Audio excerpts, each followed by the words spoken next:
Hi, I'm Rasagy Sharma, and welcome to the short talk on scheming against accurate maps, where I hope to inspire you to make some maps based on your own lived experiences. I currently work as a designer at Sundial, which is a product analytics startup, and I also create data art and sketch notes in my free time and occasionally teach data visualization and cartography at design schools in India. But first, before I get into the talk, a simple question. Where are you from? What city, town, village would you call your home? This question has been something that I've thought about a lot. I'm from India. Specifically, this was my home for 17 years, Delhi, the capital of India. But after finishing my schooling, I've spent time in Goa, Mysore, Bangalore, studying and interning. Next, I went to Hyderabad, Bombay, and Pune for work. And it was in 2016 that I decided to come back to Bangalore, the city that felt most like home. Now, having been to a bunch of different cities and trying to find what felt like home, or maybe even finding an element of home in most of the cities that I stayed in, I've struggled to talk about my experience in a particular city with others. For example, Pune, a large, densely populated city where most of my time was in this small, tiny corner on the edge of the city. To communicate what I experienced, my memories, and my idea of Pune, I ended up making a simple interactive map of Pune. This was filled with fog, except in areas where I had a strong memory. A bus stop where I waited for the office bus to come, an entrance to an apartment of my friend, or the shopping complex where I would go to grab meals. This was once home, but no other mapping app could communicate it in the way that I could do through this map. My professor Venkatesh Rajamanikam invited me to conduct a short introduction to cartography for his students. And I decided to blend this whole idea of personal mapping with the simplicity of schematic maps. Before Harry Beck's famous Cube map, the London Underground map looked somewhat like this.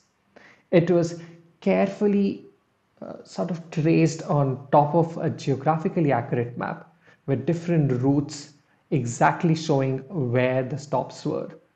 However, with Harry Beck's schematic map, you can notice that while the geographical accuracy is no longer there or is somewhat reduced, the main purpose of the map is to just allow you to figure out where are the rail lines, which particular color of rail do I need to pick, and what is the order of stops, where do I need to interchange.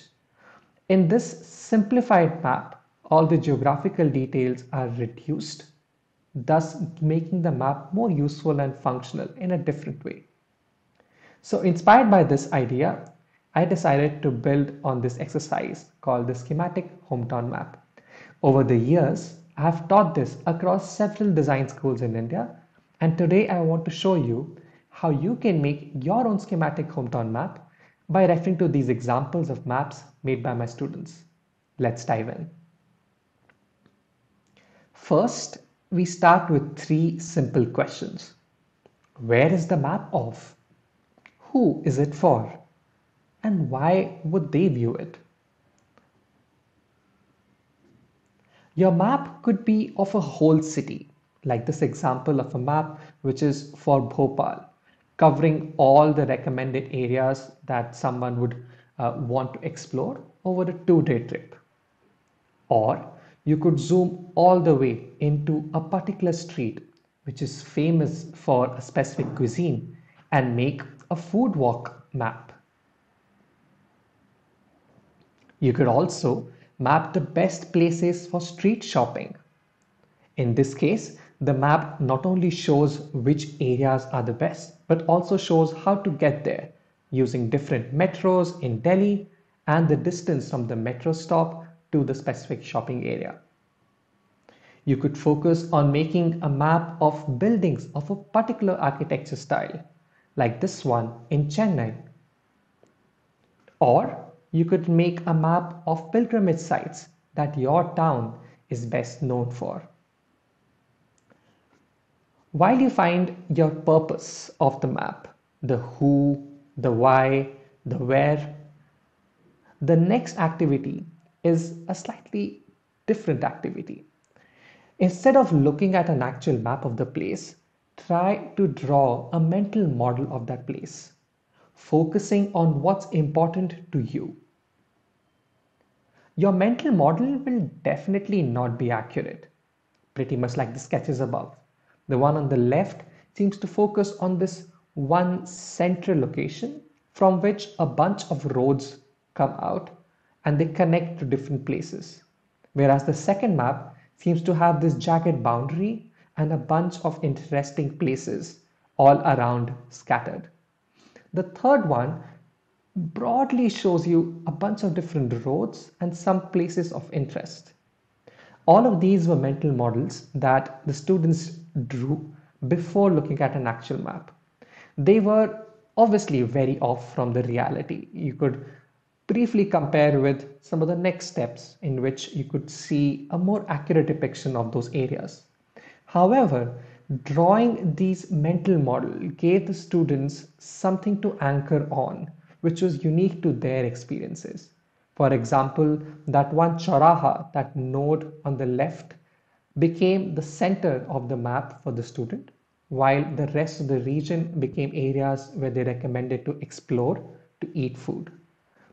The second map, the one for Ahmedabad, was still located in a similar way over a circular boundary, but the different places were now easily identifiable now that the mental model highlighted what areas were most relevant for the student.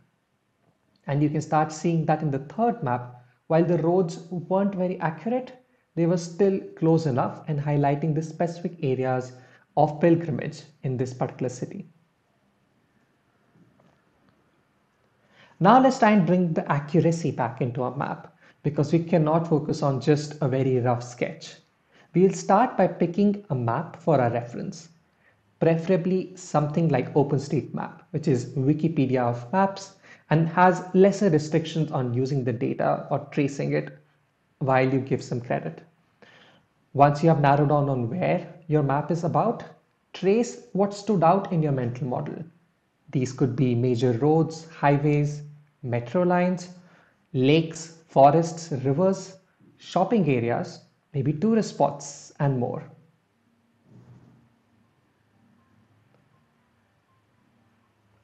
In this step, curation is the key.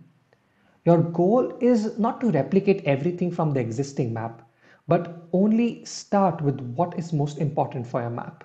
You can see some examples where while the original map is very detailed, the students have traced out the major aspects that stood out, maybe in their mental model, maybe the parts that are most important to anchor this map. And now for the fun part. Start abstracting out this structure that you've traced out. You can abstract out by either finding a geometric shape within the structure or maybe a relevant metaphor. If both are hard to find, we can abstract along a grid. Since such a map isn't really focused on navigation, we can go ahead and simplify the curves and the joints in this traced map. Let's look at some examples for each of these three variations. Now you may notice while tracing that maybe the major roads form a shape, like this oval shape for the city, or maybe even a circular shape, which is pretty common across Indian cities, with the phenomena of having ring roads, outer ring roads, inner ring roads, all forming a roughly circular shape when simplified a bit. You may also find that maybe the area that you have mapped or traced out could be slightly skewed and then it would fit a geometric shape.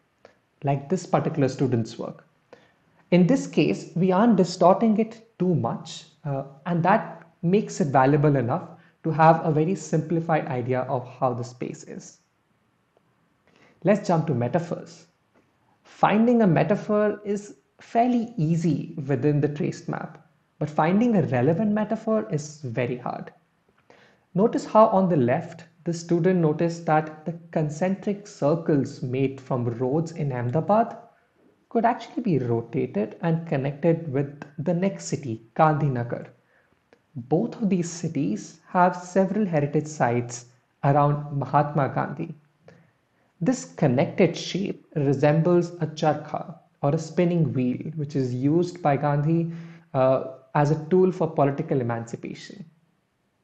I have been to both of these cities, but I've never looked at them as this very simple form of a charkha. And having seen this new map made by the student, I'm never able to forget how the two cities are oriented and the way they are structured. Let's look at another map. In this map, the students started noticing that the boundaries of Pune are fairly squiggly, somewhat like a butterfly shape. What better way than to make this into a map for social butterflies for Pune's hangout spots? This became a fairly nice metaphor, and it was surprising to see how well it worked, even though the roads inside are still detailed and fairly oriented towards the reality. Here is a last example, the example that I showed earlier as well. In this case, the student noticed that the roads are somewhat forming a leaf. These particular leaves, which we generally refer to as pan ka patta, these leaves are commonly used in religious events and different sort of activities that people might do while they're coming for pilgrimage in this area. So matching pilgrimage with the shape of the leaf became a very simple metaphor to make this particular map stand out. As I mentioned before, there might be a chance that you may not be able to find a shape or a metaphor. In that case, pick a grid and abstract out the major roads, the regions. The grids could be lines across 90 degrees, or maybe across 45 degrees for a really detailed grid, or across 60 degrees, which gives you this nice 60 and 120 degrees, which gives you a nice isometric grid. You could also play around with concentric circles if you're finding that there are a lot of similar shapes in the traced map. Once you have your traced map and you have simplified it a bit, aligned everything to a grid or to the overall structure, it's time to add more details. Kevin Lynch, in his book Image of the City, highlights 5 elements of the city, and we could try and focus on each to include in a map. Let's look at some examples. On the left is a map of Kolkata, considered the melting pot of cultures. In this case, the student has specifically focused on a part of Kolkata, and you can clearly see the zones demarcated along with the parks, the river being the edge of the sort of map area. We can clearly see different kind of roads. There are thicker roads, roads that are highlighted, metro lines, and you can see points of interest in those pink icons. All of these are sort of bringing in different elements of a city and becomes a very simple way to evaluate, are we missing out some key part of a map? To contrast this, here is another map of Pune. In this case, the map of Pune's heritage spots is nearly split between the area that was ruled by Marathas and has a very different kind of heritage sites and the area that was later ruled by British. While there are very two clear distinct areas, you can also notice that the river becomes a nice edge on the city. It orients you fairly well. And there are these specific bridges that are also highlighted, while typography and color are used very specifically to bring to attention specific parts of the map. You can obviously also make a map in local languages. Here is an example of a map that the student made both in English and in Telugu, the language spoken in Vijayawada for which the map is made of. You can also notice most of the elements of the city being added into this particular map. And like I mentioned earlier, your map could be fairly curated according to you. In this case, while most of the elements of the city or the elements of the map are common, there is a lake, there are parks, there are shopping area, the specific points of interest are tagged by color, showing day 1 and day 2 of a proposed 2-day tour.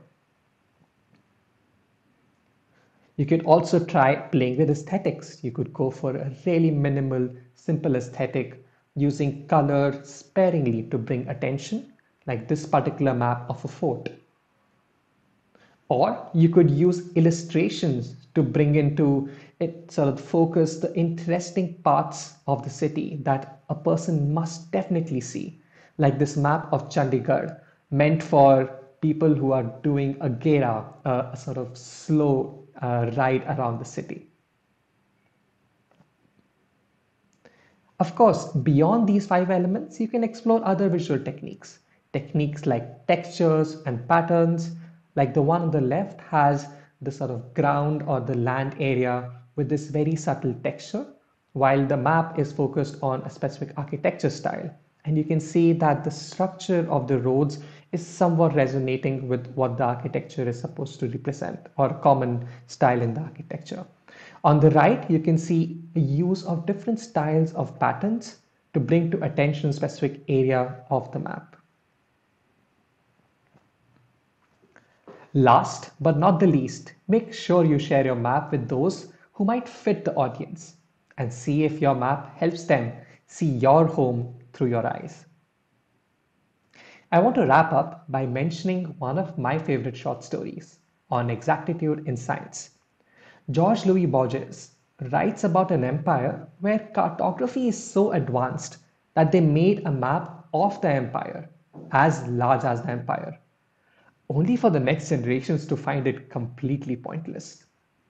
This story has always reminded me that even in a world where accurate maps are just a tap away, each of us can make our own unique maps of what we call home. These maps are our experiences, articulated in a simple artifact, ready to be shared and told to others. Thank you so much for listening to me, and I look forward to seeing your schematic hometown maps. Thanks to Professor Venkatesh Rajamanikam from IDC IIT Bombay, who helped me structure this exercise and refine over the past few years. Also to Professor Chakradhar Saswade from NID Bangalore, who's helped me understand semiotics, the metaphors, and brought them into this exercise. And to Arun Ganesh, my senior from design school and my former colleague at Mapbox, who introduced me to the world of schematic maps. You can find me on Twitter, you can find some of my projects as well as all of these course materials and student work on my website, and I occasionally post on Instagram under the handle Data Encoded. Thanks a lot.